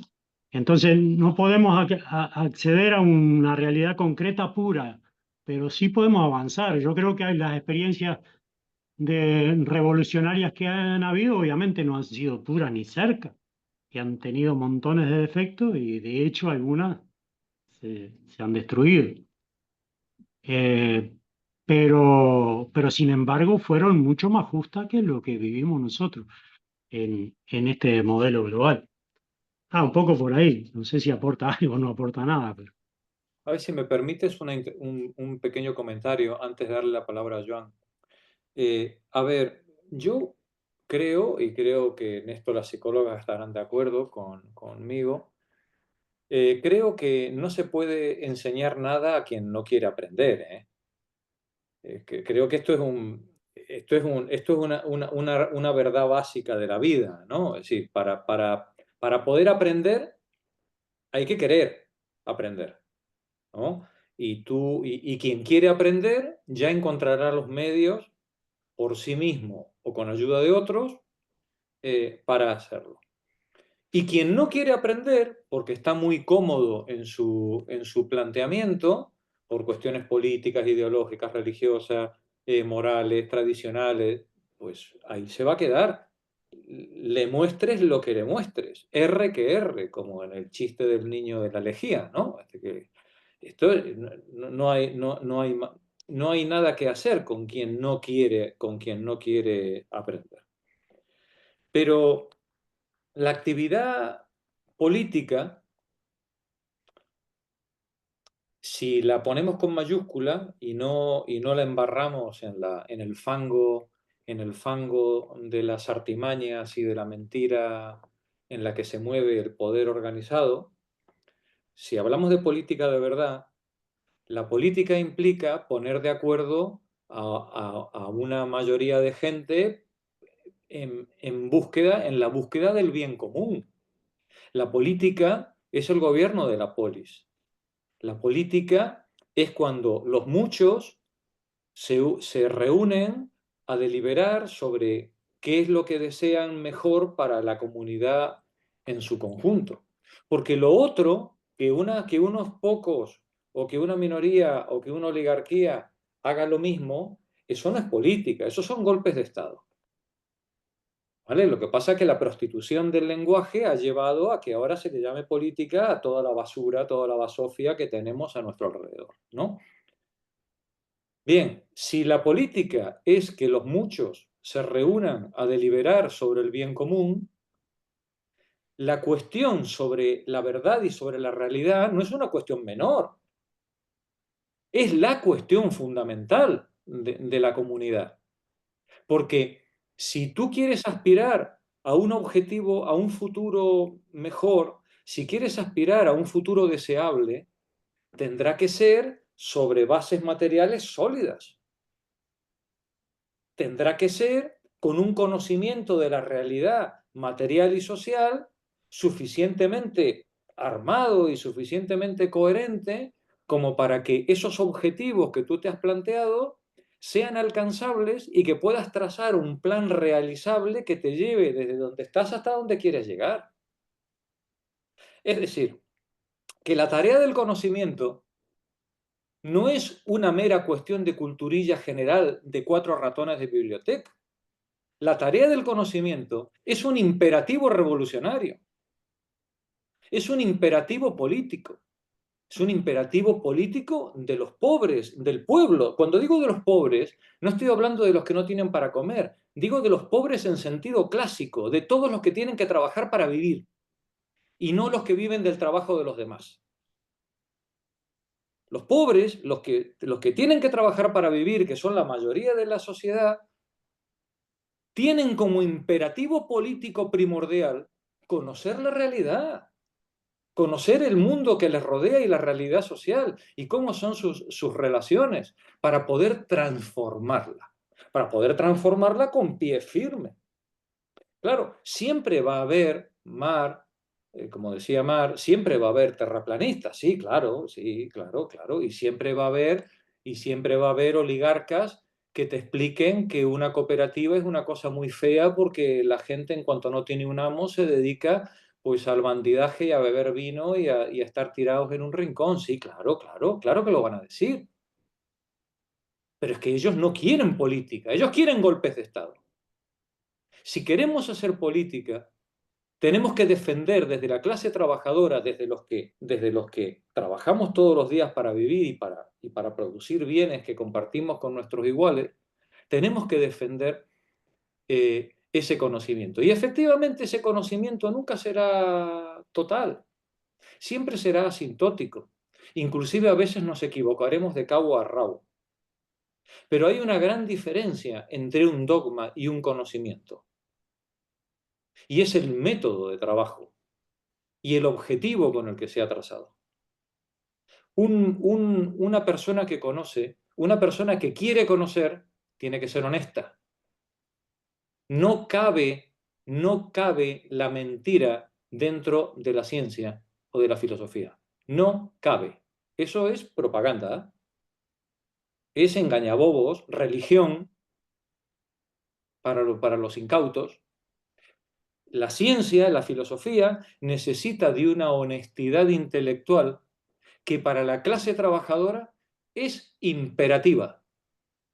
No podemos renunciar a ella, sabiendo que habrá mucha gente que se niegue a aceptarla. Es más, que se niegue al debate. Sí, claro. A esos especialmente hay que tenerles cuidado, porque van a hacerte el golpe de Estado en cuanto puedan. Joan, tenías la palabra. Sí. Hay que decir cómo me gusta, Jorge, cuando te pones así, ¿eh? Ah, no, ya, permíteme, Bueno, está a punto de gritar a las armas. O sea, ya digo, mira, lo ha dicho Joan, gracias, porque yo creo que lo hemos pensado todos. Yo he pensado, Jorge, por favor, ¿por qué no se presenta? Debe estar en la tele, Jorge. Hablando así a las masas. Es que me entusiasma. Tía, y entusiasmas, que eso es más importante casi. sí. A ver, yo realmente no voy a añadir nada más interesante que lo que ha dicho Jorge. Lo que iba a decir va encaminado por lo que han dicho Pepa y Henry. Mi breve experiencia con una conciencia más abierta y un entendimiento más profundo de mi concreto, digámoslo así, me ha llevado a ver que hay mucha gente que está muy cómoda en su entendimiento del mundo y que no quiere saber nada de la realidad. Entonces no saben lo importante que es saber la realidad. Y les da igual. O sea, yo lo que veo es que lo que quieren es paz mental. Y cuando mayor te haces, más quieres eso, ¿no? Quieres entender hasta tu cierto punto que te permita ser feliz y se acabó. La explicación que a ti te haga racionalmente sentido. Puede ser religión, puede ser la ideología liberal. Cada uno tiene sus qués. Y claro, yo siento que esto es un poco un vaso de pesimismo, pero yo siento que la clase que gobierna un país, claro, como dice Jorge, requiere que su modelo de realidad sea el más bueno, ¿no? Con más concreciones y más ajustado a lo que es, ¿no? Pero claro, la persona promedio no sabe lo importante que es eso y segundo, muy difícil que llegue a comprenderlo. Explicarle a alguien la teoría de Marx. A mí que tengo una educación media decente y estudios universitarios y tal, me cuesta mucho. No me imagino a una persona que no ha podido tener estudios, que tiene problemas en casa, problemas psicológicos, ¿no? Entonces, yo llego, un poco mi conclusión que yo estoy llegando es que casi que hay que tomar los que sí sepamos el modelo y la forma de actuar en este mundo tan difícil, debemos tomar el control casi que por la fuerza. Y una vez ahí, trabajemos para el bien común, ¿no? Entonces, es como que no puedo no puedo esperar a convencer a todo el mundo democráticamente porque es una tarea demasiado imposible. Hay demasiadas barreras. Claro. Me explico, ¿no? Casi que, no sé, entiendo las revoluciones, no sé, la que hubo en China, ¿no? Revolución cultural para tomar el proletariado y el campesinado pudieran tomar la soberanía, ¿no? Pero digo, suerte que esto ocurra aquí ahora en España, ¿no? Con todo el mundo, no sé, ¿quién se unirá para eso? ¿No? Para tener autoridad, porque no entienden la importancia de tener soberanía, ¿no? No sé, yo veo con muchas barreras, y claro, otro vaso de pesimismo en la conversación, ¿eh? Me tendréis que perdonar. No, muy bien traído. De eso vamos a hablar el día 17, el sábado 17, en Borrul 25. Vamos a hacer una jornada sobre el pensamiento republicano. De forma presencial. De forma presencial, y vamos a debatir justamente sobre las condiciones materiales de la república y de la democracia. Sí, porque al final la democracia exige, lo dije antes, tiene como imperativo, uno de sus imperativos es el conocimiento. Es que sin eso, y luego por supuesto, y luego la igualdad, la fraternidad, bla, bla, bla, bla, bla, pero sin conocimiento, sin liberarnos de la pseudoconcreción, sin romper el mundo de la pseudoconcreción y a través de la práctica cotidiana, a través de la praxis revolucionaria, ser capaces de pensar que otro mundo es posible, sin eso no hay salida. Por eso, claro, tú lo decías antes de una manera muy dura, ¿no? Decir, es que hace falta la revolución. Sí, claro, claro. La revolución en cualquiera de los sentidos que lo plantees. Porque al final de lo que se trata es de romper ese mundo de la pseudoconcreción. Y quienes tienen el poder, las oligarquías, no se van a dejar. No van a permitir, por las buenas, que tú rompas el mundo de la pseudoconcreción y que lo vayas difundiendo por ahí. Porque pone en peligro sus privilegios. Y muchos de tus compañeros de trabajo que viven medio bien o tienen cierta previsión a fin de mes gracias al privilegio de ser funcionales a ese mundo de pseudoconcreción, tampoco se van a dejar. Porque al final todos tenemos nuestro corazoncito en nuestro plato de lentejas. Claro, por eso es tan importante la práctica revolucionaria. Cuando la práctica revolucionaria no es ir prendiéndole fuego a los contenedores y poniendo bombas por ahí. Sí, la práctica revolucionaria es relacionarnos con otras personas como nosotros en relaciones no mercantiles que nos demuestren que otro mundo se puede hacer. Y entonces podremos pensarlo. Sara, ¿qué ibas a decir?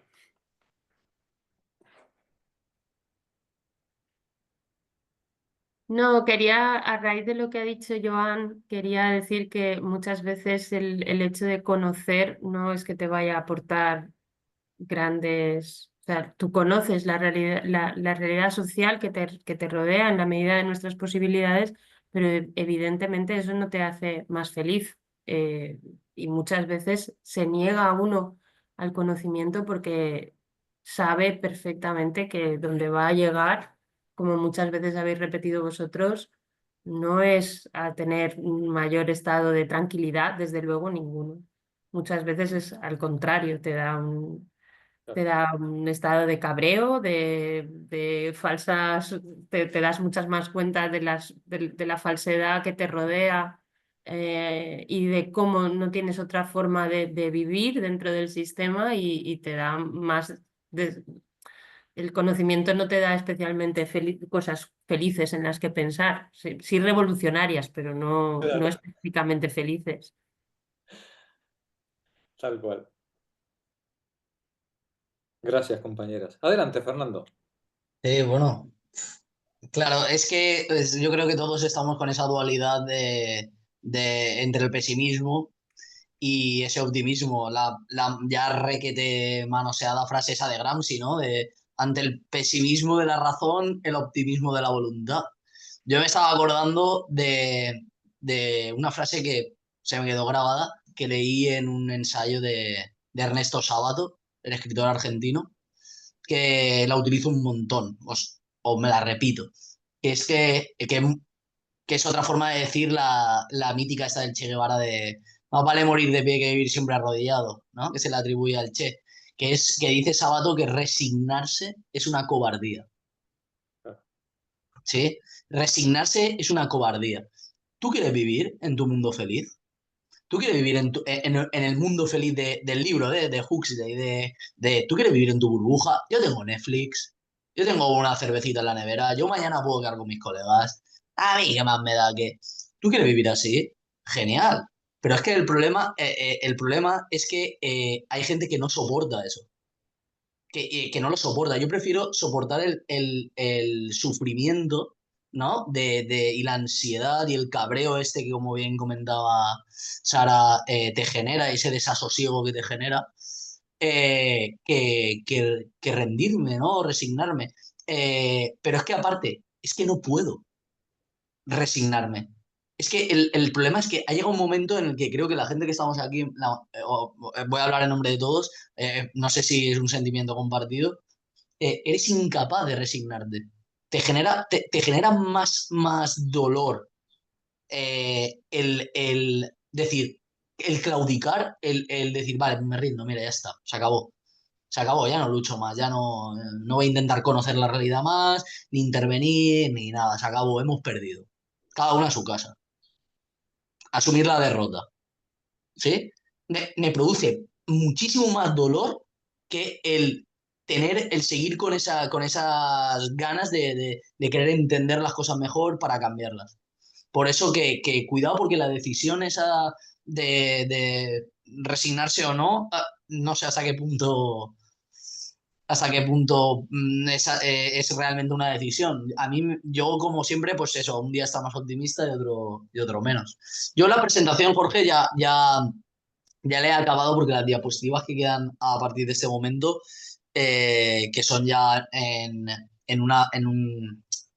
unos párrafos ya bastante cercanos al siguiente punto, no las he hecho. No las he hecho. Entonces, hasta aquí Muy bien. una primera introducción a este apartado 3, bueno, con simplemente por acabar, que era lo que es la dialéctica, ¿no? Para Dosick, que es la dialéctica, que es un proceso activo, práctico, ¿sí? Que con esa frase que hemos analizado y que ha suscitado mucho debate, y que ese proceso de conocimiento es algo recursivo.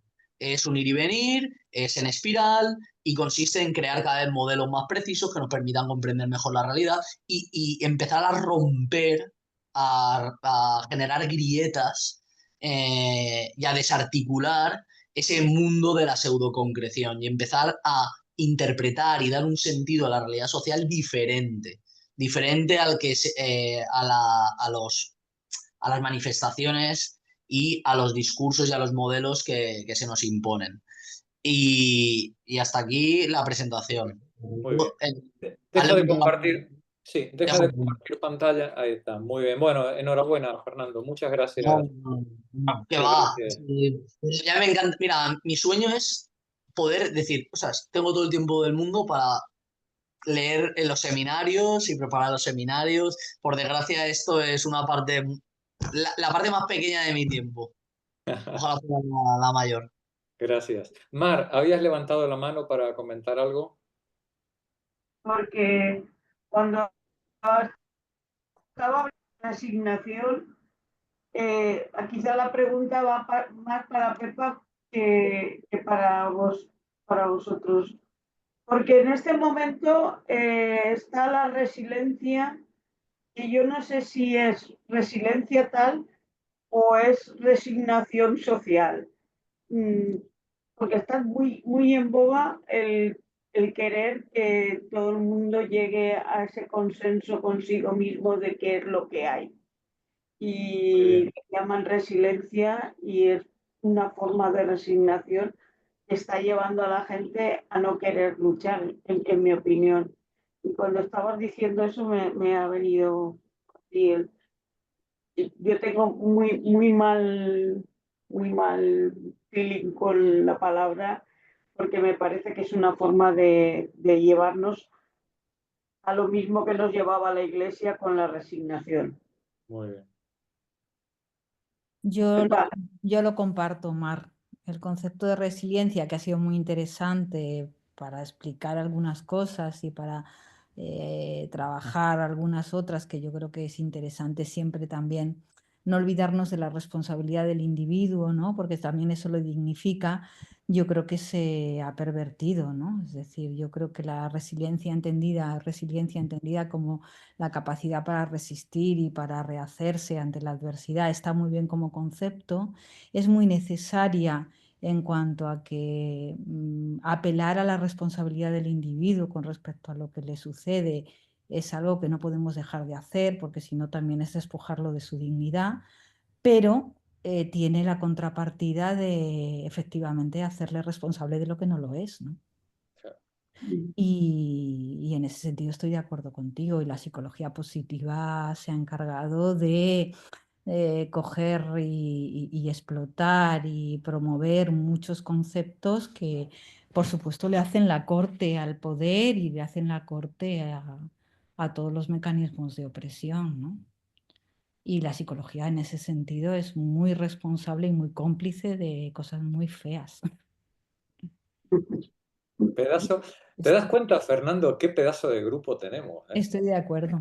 A mí, yo eso lo he dicho en privado, Jorge, pero lo digo en público. Es una gozada. Es una gozada, de verdad. Porque no hay todas las intervenciones son magníficas y a veces hacéis unas preguntas y unas reflexiones que a veces me da rabia no decir, usted, a mí eso me ha aburrido, ¿eh? como decir, o sea, aquí hay gente de verdad que es súper interesante. Y ahí viene un poco lo que decía Jorge antes, de necesitamos juntarnos entre nosotros, ¿no? Y hacer cosas como esta y como otras muchas. Por estos espacios son vitales. Son, como decía Jorge, es un imperativo reunirse a debatir, a intercambiar opiniones, intercambiar experiencias, a hacer proyectos como son los seminarios o como cualquier otro. E incluso contar entre nosotros. Contar entre nosotros, porque yo personalmente hablo de mi experiencia en el seminario. A mí el seminario, que al final es compartir con un grupo de personas inquietudes y colaborar entre todos para aprender, sí, yo el primero, eh, a mí me ha hecho mejor. A mí me ha hecho mejor. Yo me siento mejor persona. O sea, mejor persona en lo moral, en lo intelectual y en todos los sentidos. Y creo que sí que debe de existir esa fraternidad entre nosotros, porque al final, independientemente de la profesión que tengamos o los conocimientos o bagaje académico, eso da igual. Yo tenía compañeros en la cadena de supermercados de cuyo nombre no quiero acordarme, eh, que se sabían el capital, ¿eh? De pe a pa. Primera línea a la última, se lo sabían, ¿eh? Y yo les decía, buah, ¿te has leído el Capital de Marx, eh? Joder, sí que has estudiado. Me decían, ¿Marx ese quién es? Y se lo sabían, ¿eh? Correcto, porque eso que antes creo que ha comentado Joan de, ostras, mira que a mí intento leer a Marx y me cuesta, claro, claro, es muy complejo, claro que cuesta un montón. Pero hay gente que lo vive todos los días, ¿no? Como antes que ha contado Henry. Y lo sufre todos los días. Y al final creo que es súper importante esto, el generar este tipo de lazos y de comunidades. Y bueno, a mí me encanta cuando intervenís todos, vamos, con el oído ahí siempre. La práctica, la manipulación del mundo, eso es lo que nos permite pensarlo. ¿Eh? Y será por textos, ¿eh? Y será por cosas interesantes. O sea, por ejemplo, yo creo que, porque aquí no sé la gente, bueno, si queréis, bueno, leer, por cierto, el texto está aquí, pero bueno. No, ya la hora que es lo dejamos ya, pero vamos a seguir con la... Era de la introducción. Eh, a ver si puedo recortarla y la paso por donde sea. Se la paso a Jorge o algo y que la pase. Eh, yo creo que eso ya se hizo, un seminario acudí yo, el de la gran transformación de Polanyi. Sí, señor. Que es un texto muy interesante y súper accesible. Porque COSIC para mí, que es el seminario este que estamos haciendo, es un nivel de complejidad muy alto. No sé qué diga Jorge, que diga Jorge que también se ha leído el libro y tal. Y nosotros de verdad, nos ha costado sangre, sudor y lágrimas. Yo hubo un momento que leyendo el libro es muy fino. ¿Cuánto que tendrá Jorge el libro? 150 páginas, sí, sí. No es nada. Llega, Pero llegará, en sí. un momento, no sé si comenté que lo tenía todo subrayado. No había. O sea, eso de subrayar, pero ¿para qué lo subraya? Se lo ha subrayado todo. Y yo me acuerdo que yo tenía apuntes del libro, iba tomando notas, iba haciéndome ahí mis esquemas y tal. Y llegó un momento en que los rompí todos. Dije, no he entendido nada. O sea, me entró tengo que empezar de cero. O sea, y me volví a empezar el libro otra vez de cero porque era imposible. Entonces, così que es algo, estamos ahora mismo en un nivel de terminología filosófica y de complejidad filosófica, yo, opinión personal, creo muy alto y muy exigente. Y incluso yo creo que incluso el Capital de Marx, que sí, que me corrija Jorge, creo que es hasta mucho más transparente que todo esto. Porque todo esto lo que está intentando es desentrañar lo que hay por detrás del capital, ¿no? En la sala de máquinas Claro. de la cabeza de Marx o del capital. Y eso es más complejo aún. Y el capital yo creo que es algo que con esfuerzo se puede entender, pero que hay otros autores y otros libros que que son muy, muy accesibles, que tienen un lenguaje mucho más fácil y que son brillantes. O sea, que los seminarios podríamos estar, no sé, 5 vidas aquí. Toda la vida. Yo, aparte, ya te digo, le animo no sé aquí si hubo alguien que participó en ese, no lo sé. Sí, aquí estuvieron Sara, Marí, Juan, ¿no? Se Juan, levantaba antes, ¿eh? Yo también Mar, estuve, yo también. Pepa, sí, aquí la mitad del grupo estuvo en el seminario de Polanyi. Es que De Polanyi, sí. hicimos Sí, dos. yo estuve en el segundo, no coincidí con Fernando, pero sí. ¿El de Y Polanyi luego, hizo 2 también, Jorge? Sí, dos Sí. hicimos. puede ser, puede ser. Luego, por ejemplo, hay otros textos también que son que están muy bien y que también dan otra visión de lo que está sucediendo y por qué está sucediendo. Por ejemplo, todo el tema del fascismo y de la conexión que existe entre el capitalismo y el fascismo, ¿no? Que es lo que Polanyi expone en La Gran Transformación y que luego profundiza con otros textos muy, muy asequibles y muy finos, como este, por ejemplo, que es el de La esencia del fascismo, Sí. y nuestra obsoleta mentalidad de mercado, o sea, nada. Y son libros que te lo desgranan de una manera, vamos, súper, súper fácil. El caso es que el conocimiento fluya, ¿no? Y que todo el mundo, como hemos estado insistiendo, se genere un nuevo modelo cada vez más explicativo, que le permita cada vez comprender mejor su entorno. Porque yo que trabajo en el sistema educativo me doy cuenta no sé quién lo ha comentado, de todas las compañeras, compañeros, de que obviamente nos quieren tontos. Eso está claro. Eso ya lo puedo confirmar por experiencia propia. Les interesa que tú no tengas tiempo en tu vida para tener ocio, para relacionarte, para leer, para investigar, para disfrutar. Incluso que estés limitado cognitivamente, que estés limitado, intelectual y socialmente limitado para que en tu cabeza arraiguen ciertos discursos contrahegemónicos.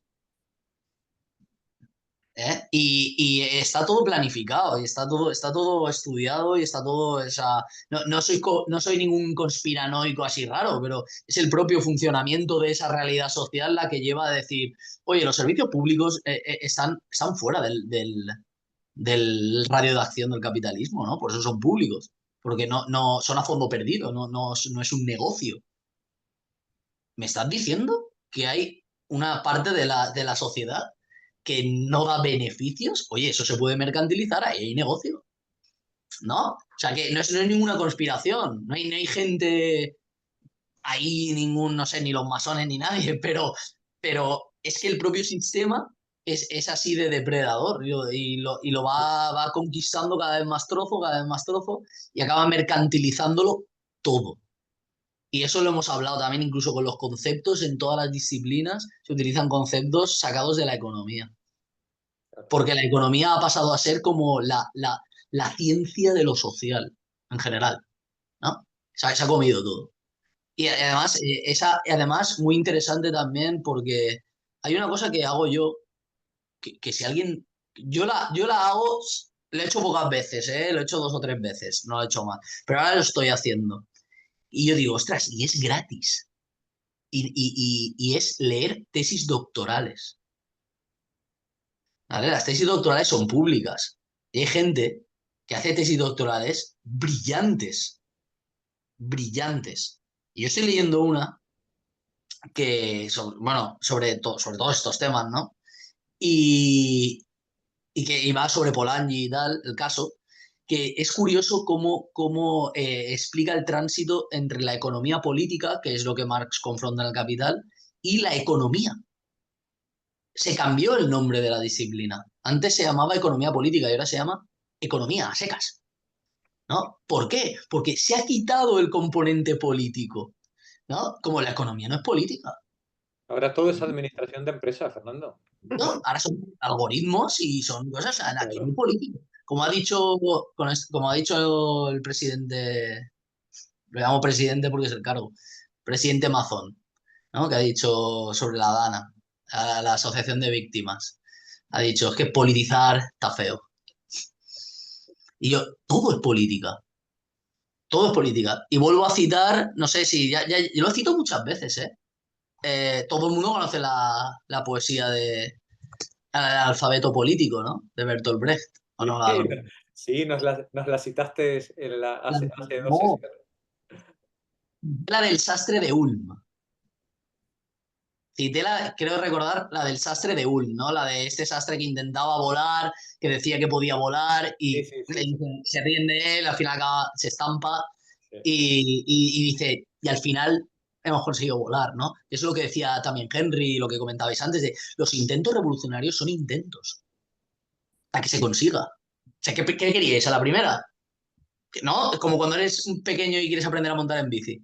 Te subes en la bici y a la primera ya campeón del Tour de Francia. No, te caes 200 veces y nunca sabes si la siguiente te vas a volver a caer o esta va a ser la buena. Pues esto es parecido, hay que seguir intentándolo de una forma o de otra porque te va la vida en ello, básicamente. O por lo menos eso consideramos.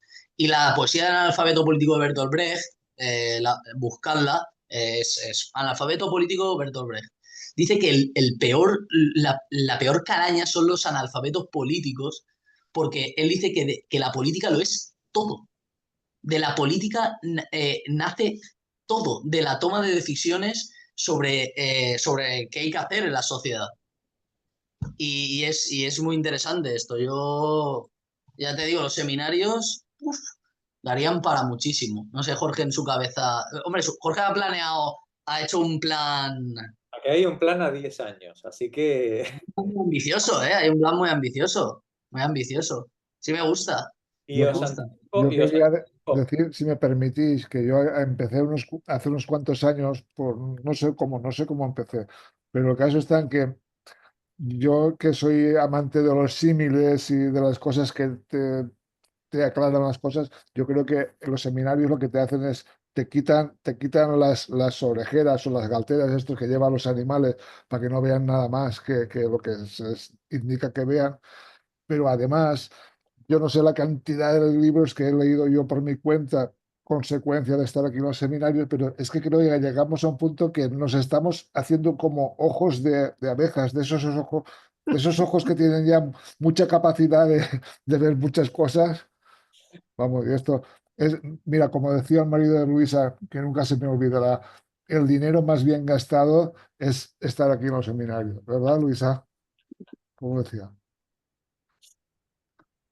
Para nosotros tuvo muchísima importancia, ¿sabes? Y la sigue teniendo. O sea, es curioso, yo hablo desde la perspectiva de la edad. Yo soy una mujer muy mayor y que me mantiene totalmente al día y esperanzada y no me crea ninguna sensación el conocimiento de angustia, sino todo lo contrario.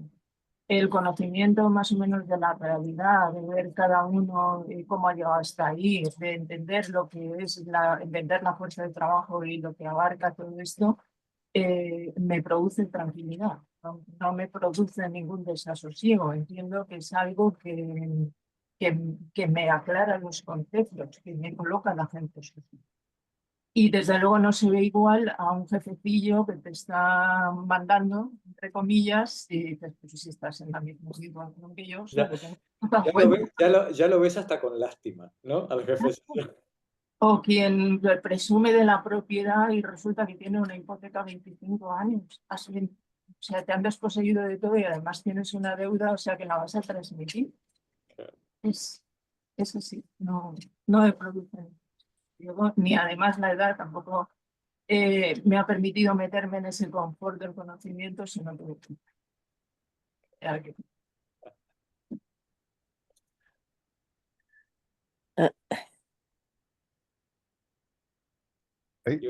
Una prueba de que somos un grupito un poquito raro es que hoy estaban eligiendo, como decía mi padre, que nunca leyó El Capital, pero cuando hablaba es como si lo hubiese, el gran pájaro blanco lo estaban eligiendo hoy.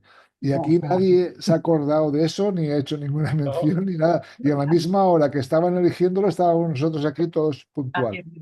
¿Has visto? ¿Qué detalle? Qué detalle, qué detalle. Nos van a excomulgar a todos. Yo primero. Hay que hacer oposición a tope. Hay que hacer oposición a tope.